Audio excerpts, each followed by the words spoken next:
High বন্ধুরা, তোমরা সবাই কেমন আছো? আমরা তো খুবই ভালো আছি। আশা করি তোমরাও খুব খুব খুব ভালো আছো। আর এই কিচেনে তোমাদের সবাইকে স্বাগত।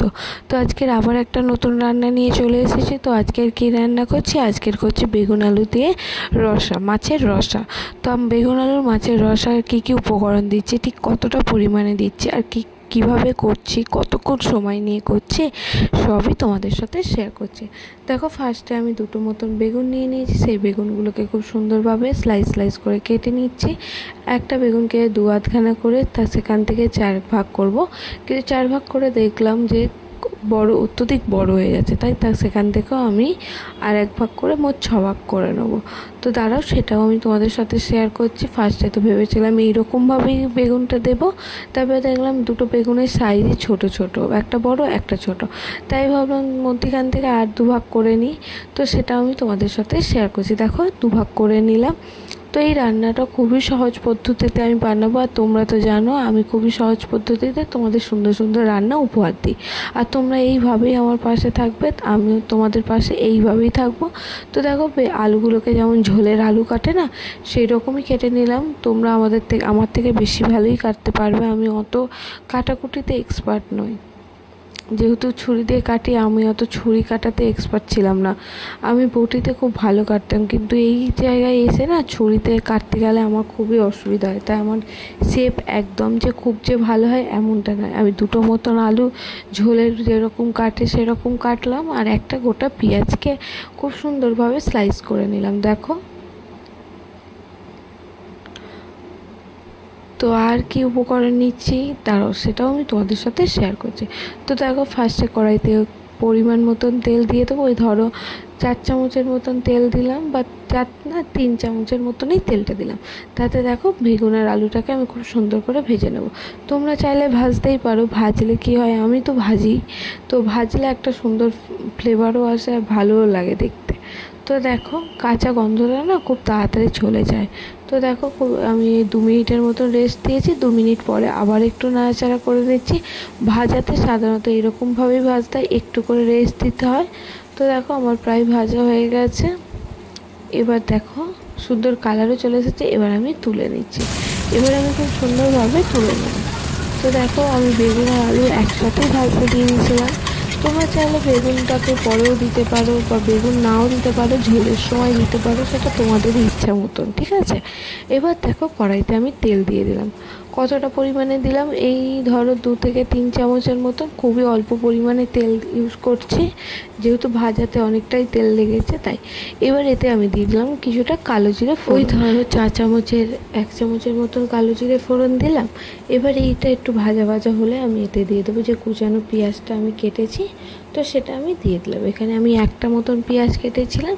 মশলাটা খুবই অল্প পরিমাণেই আমি ইউজ করি, আর খুবই সহজ পদ্ধতিতেই বানাই, সেটাই আমি তোমাদের সাথে শেয়ার করছি। তো দেখো, খুব সুন্দর করে আমি এই পেঁয়াজটাকে ভেজে নেবো। দেখো, প্রায় ভাজা ভাজা হয়ে গেছে। এবার এতে আমি দিয়ে দিলাম স্বাদ অনুসারে নুন। যেহেতু আমরা নুনের পরিমাণটা খুবই কম খাই, তাই আমরা নুনটা একদম অল্পই দিয়েছিলাম, ওই 1 চামচের মতন। তোমরা চাইলে একটু বেশি দিতেই পারো তোমাদের স্বাদ অনুসারে। তো দেখো, প্রায় অনেকটাই ভাজা ভাজা হয়ে গেছে। এবার আমি একটু রসুন ওই ধরো 7-8 কোয়া, তো 7-8 কোয়া রসুনকে আমি খুব সুন্দর করে বেটে নিয়েছি। সেটাই আমি পেঁয়াজে দিয়ে দিলাম। পেঁয়াজে দিয়ে যে আমি খুব যে কষাবো এমনটা নয়, ওই ধরো 2 মিনিটের মতন আমি কষিয়ে নিলাম। তো তোমরা এইভাবেই কষিয়ে নেবে, খুবই সহজ পদ্ধতিতে। আর দেখো, তেলের পরিমাণটা খুবই কম দিয়েছিলাম। তো ওই কম তেলে কিভাবে আমি একটা সুন্দর মাছের রসা বানাচ্ছি, সেটাই আমি তোমাদের সাথে শেয়ার করছি। তো দেখো, প্রায় অনেকটাই ভাজা ভাজা হয়ে গেছে একদম সুন্দরভাবে। দেখো, রসুনের গন্ধটাও চলে গেছে, আর দেখো পেঁয়াজগুলো লাল লাল হয়ে গেছে। এবার এতে আমি দিয়ে দিলাম ভাজা আলু আর বেগুনটাকে দিয়ে খুব সুন্দর করে মশলাটার সাথে মিক্স করে নেবো।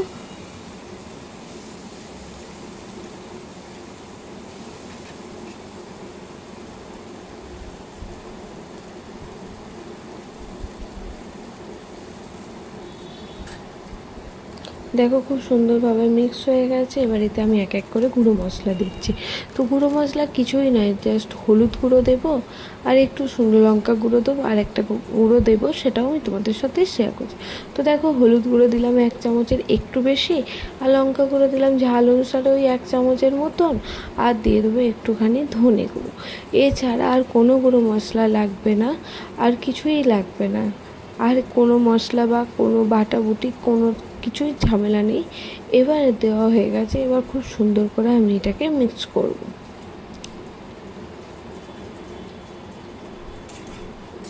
তো দেখো খুব সুন্দর করে মশলাটাকে আমি মিক্স করে নিচ্ছি। ঠিক ততক্ষণ করব যতক্ষণ না মশলাটা একদম সুন্দরভাবে রেডি হয়ে যায়, মশলার যে কাঁচা গন্ধগুলো চলে যায় আর মশলা থেকে একটা সুন্দর ফ্লেভার আসে, আর তেলটা যতক্ষণ না ছাড়ছে আমি ঠিক ততক্ষণ কষিয়ে নেবো। দেখো আর একটু কষাতে গিয়ে একটু রেস্ট দিচ্ছি, ও হোক ততক্ষণ। আবার একটুখানি দেখো 1 মিনিটের মতো রেস্ট দেওয়ার পর আবার একটু নাড়াচাড়া করে নিলাম। তো দেখো আবার একটু করে নিচ্ছি। এইভাবে আমি 2-3 বার এরকম নাড়াচাড়া করব, একটু করে রেস্ট দেবো আর একটু করে নাড়াচাড়া করব। ধরো 5 মিনিটের মতো নাড়াচাড়া করেছি মোট। দেখো পুরো মশলাটা একদম রেডি হয়ে গেছে, সুন্দর একটা কালারও চলে এসেছে। তো এবার আমি এতে দিয়ে দেবো জল পরিমাণ মতো। ওই ধরো আমি যেটা নিয়েছি তাও বলে দিচ্ছি, 1 কাপের মতন জল দিয়েছি। 1 কাপের একটু বেশি জল দিয়ে ওই 2 কাপের মতন জল দিলাম। এবার ভালো করে নাড়াচাড়া করে এবার ফুটতে দেবো। তো আমার রান্নাটা প্রায় রেডি হয়ে গেছে। এবার কী মাছ দিচ্ছি, করেছিলাম কাতলা মাছ। তো কাতলা মাছকে এবার ভাজবো। তো চলো রান্নাটা এদিকে ফুটুক, আমরা কাতলা মাছটাকে ভালো করে ধুয়ে নিই। চলো। তো কাতলা মাছ ধুয়ে নেওয়ার আগে আমি একটা থালাতে বেশ কিছুটা হলুদ নিয়েছি। দেখো ওই ধরো 1 চামচের একটু বেশি হলুদ নিয়েছি। আর নুন তো দিতে, তোমরা তো জানো কাতলা মাছে হলুদ নুন মাখাতেই হয়। তো নুনও আমি দিয়ে দিচ্ছি, নুনটা পরিমাণ মতনই দেবো, ওই 1 চামচের একটু কম দিলাম। এবার একটু না অন্য কিছু মশলা দিলাম, ওই লঙ্কা গুঁড়ো, খেতেও ভালো লাগে। দেখো মাছটাতে একটা সুন্দর ফ্লেভারও আসে। এবার চলো মাছগুলোকে ধুয়ে নিতে। দেখো মাছগুলোকে আমি সুন্দরভাবে ধুয়ে নিচ্ছি। তো এখানে আমি মোট 4 পিস মাছ নিয়েছিলাম। তো মাছগুলোকে খুব সুন্দর করে ধুয়ে নিচ্ছি আর ঝুড়িতে রেখেছি, যেহেতু জলটা একটু ঝরে যায়। আর দেখো জল ঝরে যাওয়ারও করছি, জলটা যাতে ঝরে যায়। তো দেখো জলটা প্রায় ঝরে গেছে। এবার থালাতে দিয়ে দিলাম। এবার ভালো করে নুন হলুদে মাখিয়ে নিচ্ছি। তোমরা তো সবাই মাখাতে পারো, এটা আর নতুন করে কি তোমাদের সাথে বলবো। আর দেখো প্রায় অনেকটাই মাখানো হয়ে গেছে। এবার দেখো তেলটাও গরম হয়ে গেছে। তেলটা আমি গরম করতে দিয়ে দিয়েছিলাম, সেটা তোমাদের সাথে শেয়ার করতে পারিনি। তো দেখো তেলটাও অনেকটা গরম হয়ে গেছে। এবার এতে আমি মাছগুলো ছেড়ে দেবো এক এক করে। আর মাছগুলোকে বেশ সুন্দরভাবেই ভাজবো, একদম লালচে করে। কিছু কিছু ক্ষেত্রে আমি মাছ একদম অল্প ভাজি, কিন্তু এই আজকের মাছটা একটু বেশি করেই ভাজবো। আর বেশি করে ভাজার জন্য মাছটা খেতেও দুর্দান্তই হবে। তো এই সময় আমি তোমাদের বলে দিই, যতক্ষণ মাছটা ভাজা হোক ততক্ষণ তোমাদেরকে বলি, আমার রান্নাগুলো যদি তোমাদের ভালো লাগে অবশ্যই লাইক কমেন্ট সাবস্ক্রাইব করে আমার পাশে থাকবে। তোমরা যদি আমার পাশে থাকোই আমি বেশি দূর এগোতে পারবো।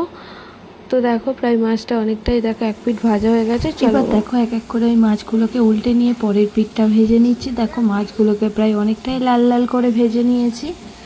আর এবার ওই দিকটাও একটু লাল লাল করে ভেজে নেবো। ততক্ষণ ভাজবো, এই ধরো 5 মিনিটের মতো ভাজবো। তো রান্নাটা প্রায় হয়ে গেছে। আর ঝোলে মাছও দিয়ে দিয়েছি, তো সেই ক্লিপটা নিতে পারবো। জলটা একদম শুকিয়ে একদম অল্প হয়ে গেছে, তাই এর নাম দিয়েছিলাম রসা। আর দেখো কি সুন্দর একটা কালার চলে এসেছে না। এইভাবে রান্নাটা করো, ঠিক এত সুন্দর দেখতে লাগবে। আর ভালো লাগলে অবশ্যই লাইক করো। ধন্যবাদ।